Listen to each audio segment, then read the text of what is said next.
En classe vous est offerte par la COSYDEP. COSYDEP, une coalition pour une éducation de qualité pour tous. Bienvenue à tous. Nous démarrons aujourd'hui un focus sur les enfants qui sont hors du système éducatif. Ils sont nombreux, ces enfants marginalisés ou déscolarisés. Une étude menée par la COSYDEP révèle que plus d'1 million d'enfants sont hors des classes pour plusieurs facteurs. Écoutons le coordonnateur de cette étude, Abdi Diaw. On a constaté que la marginalisation des enfants est contextualisée par leur exclusion d'un cadre familial protecteur. Être orphelin, par exemple, des deux parents, ou avoir des parents sans ressources, où on a 12%, être dans la rue, 14%, être exclu du système éducatif, 11%.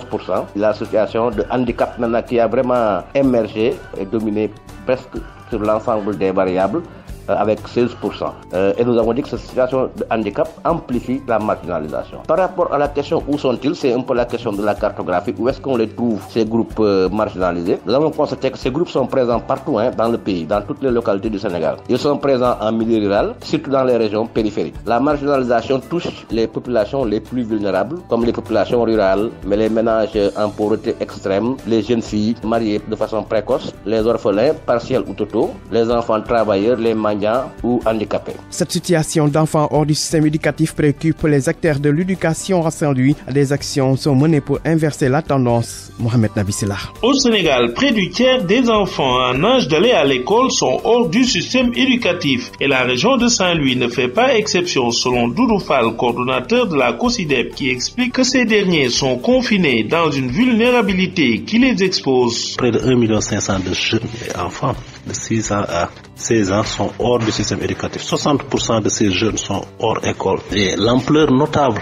avec l'absence de parents ou d'éducateurs adéquats, les violences domestiques, les sévices infligés aux enfants dans le milieu familial et les violences sexuelles apparaissent.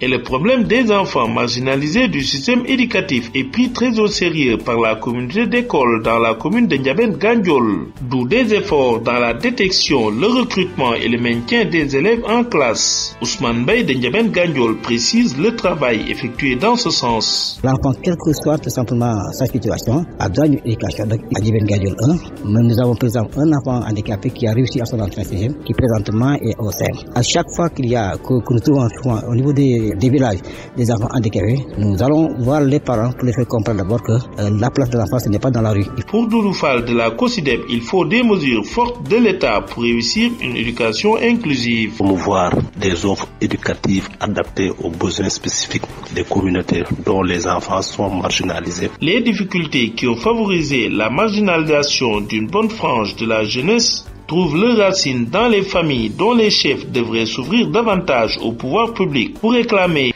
une égalité de chance pour tous les enfants. Et puis dans la rubrique découverte, nous présentons aujourd'hui l'école Khelcom Koy, située dans la région de Kaffrine. Cet établissement est confronté à de nombreuses difficultés, nous dit Omar Ndiaye. Créée en 1994, l'école élémentaire de Khelcom Koy, en pleine brousse, se distingue pourtant de ses excellents résultats aux examens, selon un Sangom, directeur de l'école. Nous avons eu 100% au CFE et à l'entrée en 6e. Et parmi les filles, on avait 2 filles qui avaient réussi l'entrée, ou bien même qu'on avait sélectionné pour faire le concours de l'école Mariamaba. Cependant, plusieurs élèves ne disposent pas d'extrait de naissance, ce qui constitue un inconvénient majeur. C'est une zone très enclavée. On a des problèmes au niveau des extraits. Ces filles-là étaient recalées à cause de leur jugement. Donc ça, c'est une difficulté. Et nous lançons un appel à l'État pour qu'il trouve des solutions. À ces difficultés s'ajoute le cas des élèves obligés de suivre leurs parents nomades et abandonner ainsi les études. Le taux de scolarisation des filles est faible. Pourquoi? Parce qu'il y a la transhumance. Ici, c'est une zone vraiment un peu difficile parce que les parents ont l'habitude de transhumer